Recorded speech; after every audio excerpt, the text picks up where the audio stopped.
Sur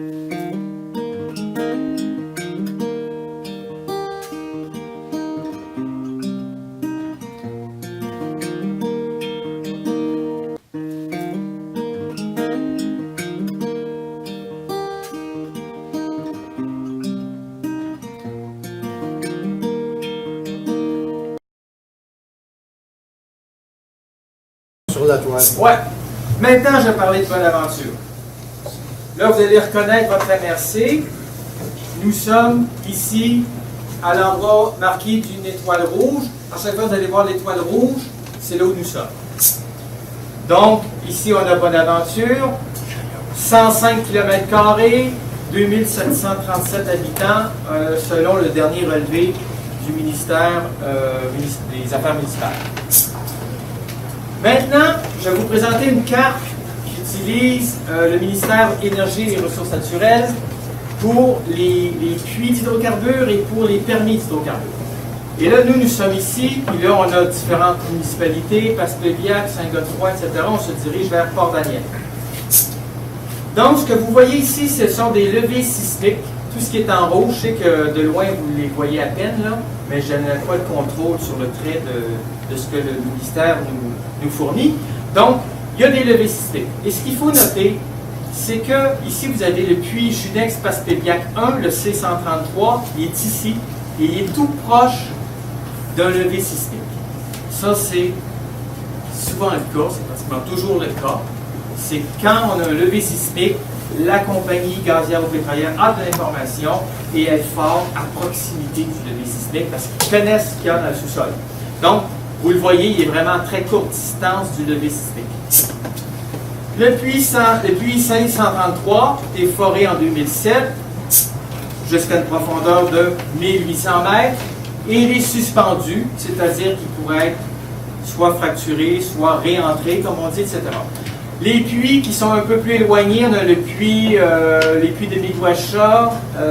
Non, ça c'est le puits de Miguacha, c'est 58 et 60 km². Non, c'est ces deux-là, les deux puits d'Hydro-Québec, c'est les deux derniers. Ils sont dans une soixantaine de kilomètres. Mais quand on regarde, ils ont tous été forés entre 2004 et 2009.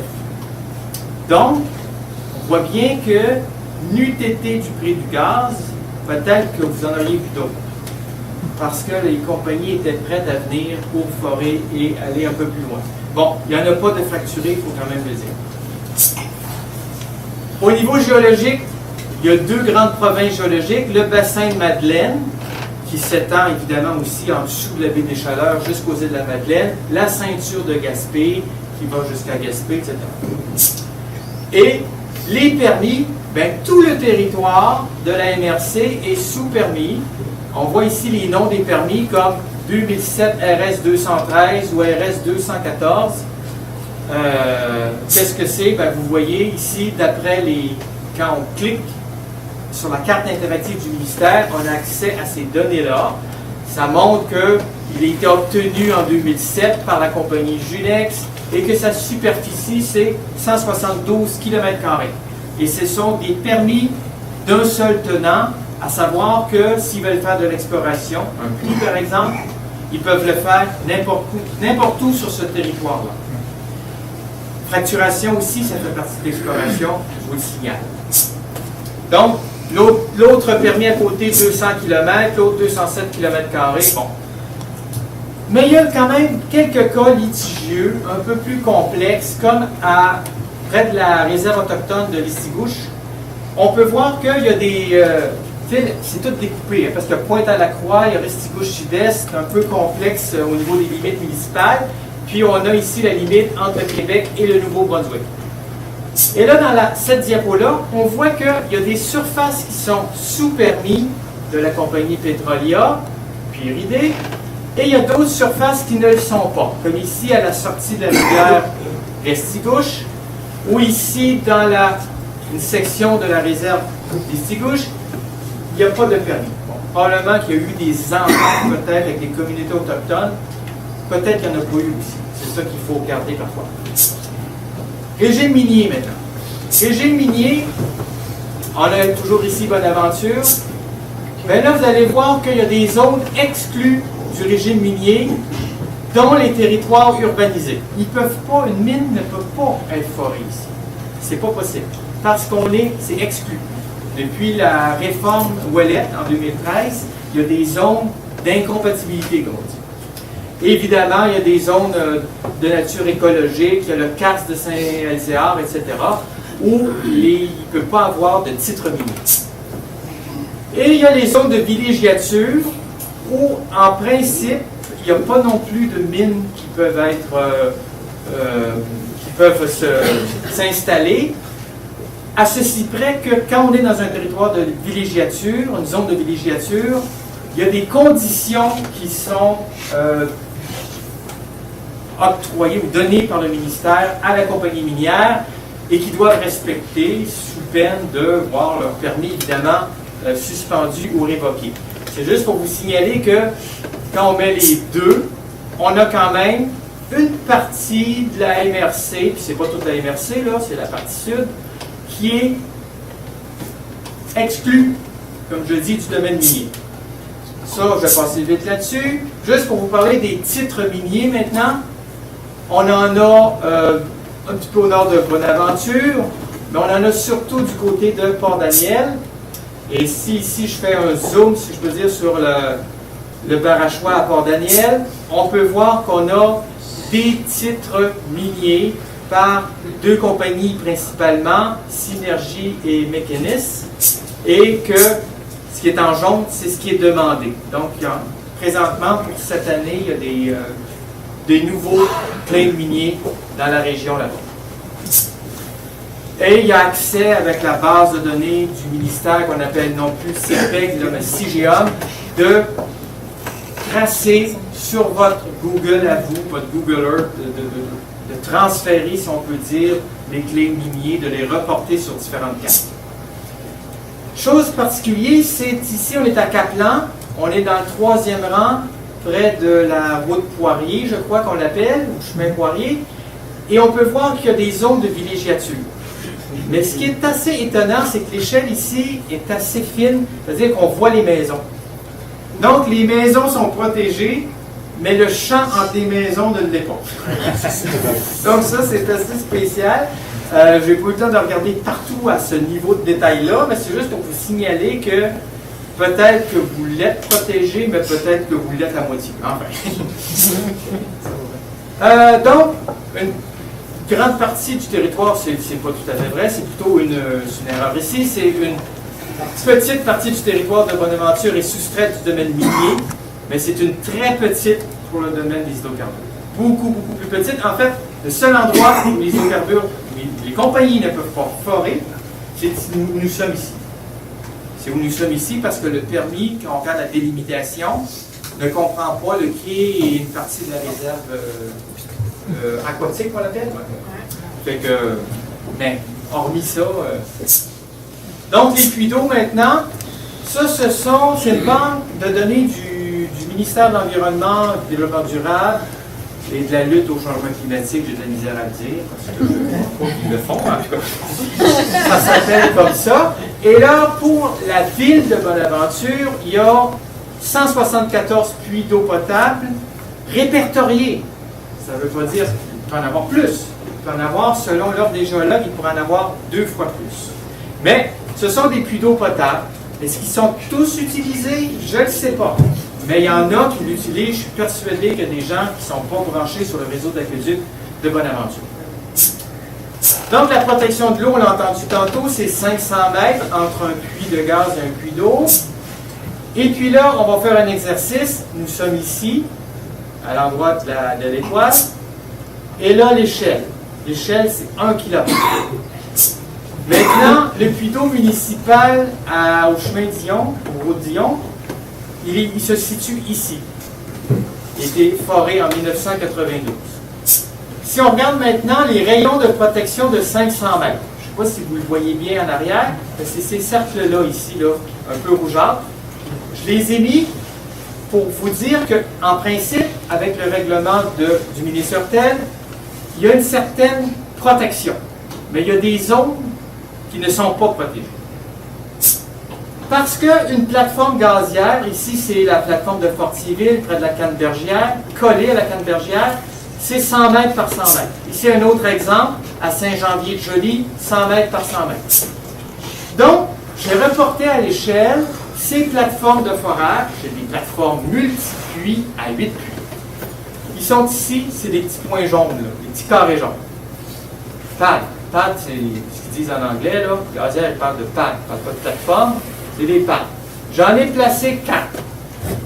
J'aurais pu en avoir peut-être 5 ou 6, et je n'ai pas accès non plus au nord de la municipalité, mais en tout cas, pour l'exercice, j'en ai mis 4. Qu'est-ce qui se passe lorsque le sous-sol va être foré et possiblement fracturé? C'est que là, il y a plusieurs kilomètres carrés qui vont être drainés, comme disent les compagnies. Donc, on en est à, tantôt je vous ai mentionné à peu près 8 km², donc on a 32 km². Et ceux qui avaient des puits, évidemment, à proximité, ça ne change rien à l'affaire, puisque la règle du 500 mètres est respectée entre le pad et puis les puits d'eau potable, le plus proche. Évidemment, il pourrait aller avec une branche latérale dans un autre sens, ici je l'ai mis un peu plus à la verticale, etc.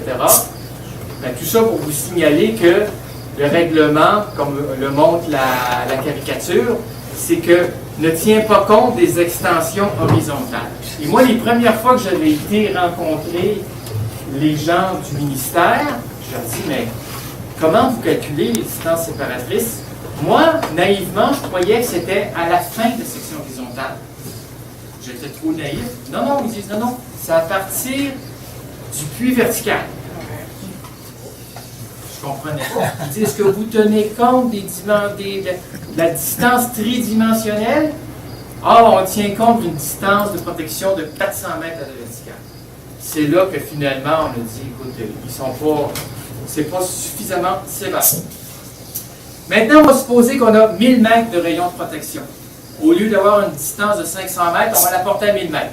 Donc, vous avez ces nouvelles sphères là, de rayons de protection autour des 4 pads que j'ai dessinés.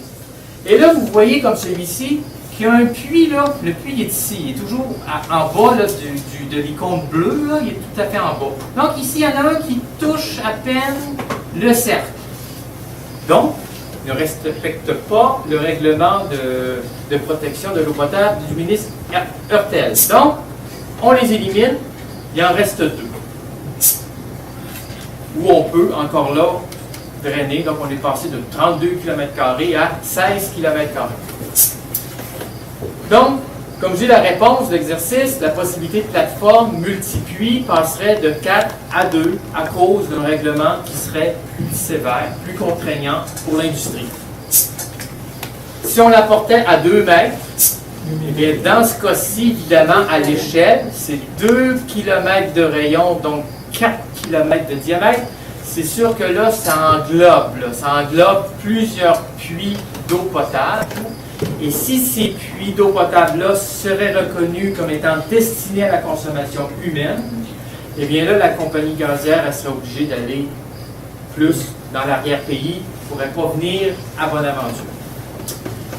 Voilà pour la fin de l'histoire, je crois, juste pour vous signaler que votre réseau d'eau potable tire son eau c'est de l'eau souterraine, et que selon le Conseil de l'eau de la Gaspésie, il n'y aurait pas d'études hydrogéologiques sérieuses sur le territoire de la MRC de Bonaventure et des MRC limitrophes de la section sud de la Gaspésie.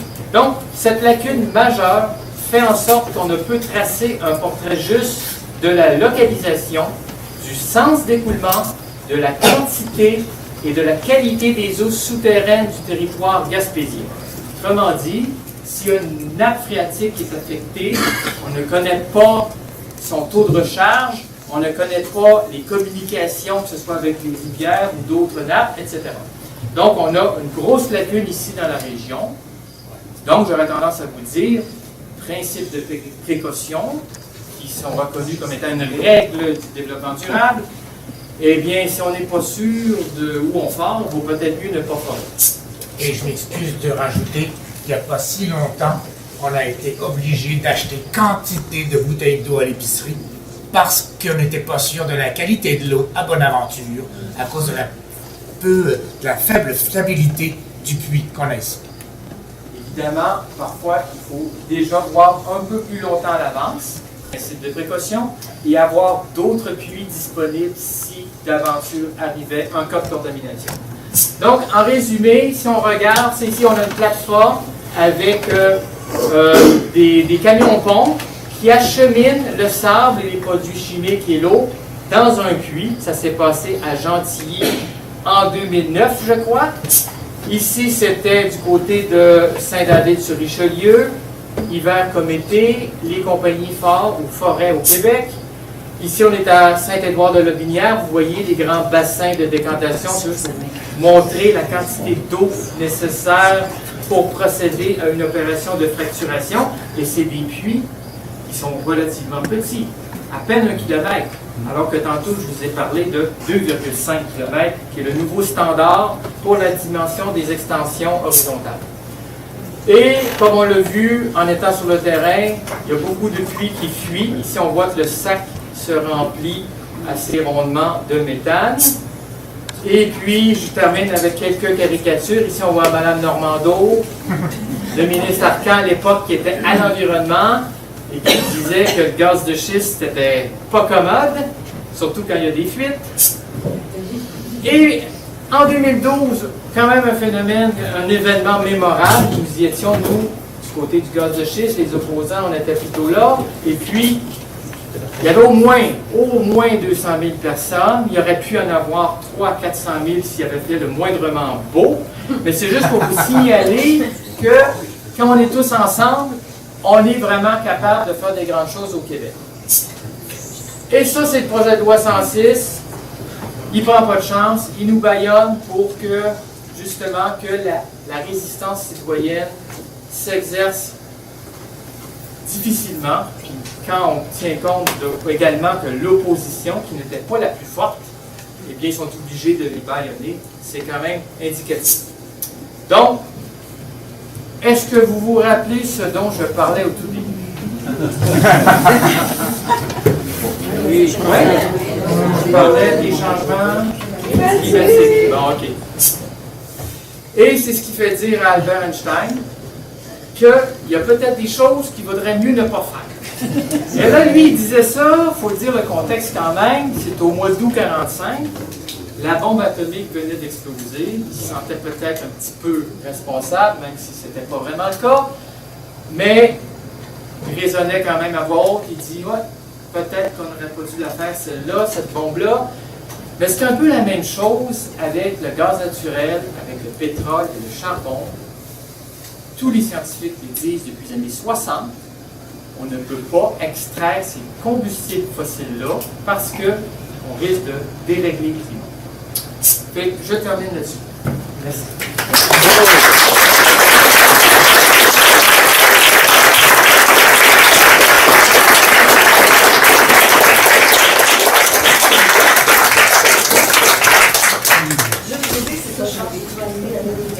Il reste 10h moins 10. Mais je veux quand même vous informer que demain soir, Marc sera au locaux local de la Saint-Bonaventure. Pour ceux qui savent pas, c'est de Grand-Entrée. À Bonaventure. À Bonaventure. On n'a pas été sanctifié. J'ai dit Saint-Bonaventure. C'est M. Langelier là, qui me... à Bonaventure, c'est ça, au locaux local, sur la rue de Grand-Pré. C'est ça, on aurait la chance, c'est ça, de pouvoir continuer la conversation avec ceux qui ne peuvent pas rester, qui doivent partir. On va quand même continuer ici, mais on va être là au locaux local. Puis si nous le temps, on vous dira peut-être des véhicules sur les terres, ce que les gens de la Pierre du Saint-Laurent ont vécu j'ai même des vidéos que j'ai prises depuis, donc on va vous en montrer, c'est des courts extraits, parfois quelques minutes. Ça indique qu'il y a également au Québec. Ah oui, fait que donc, ben, ça, je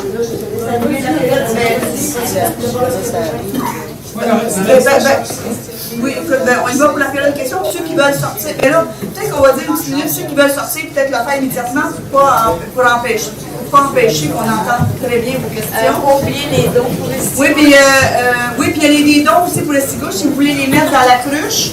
Puis ceux qui veulent avoir un reçu-fait d'impôt, mais il faudrait que peut-être qu'ils viennent ou du sorte peut-être de rendre des noms.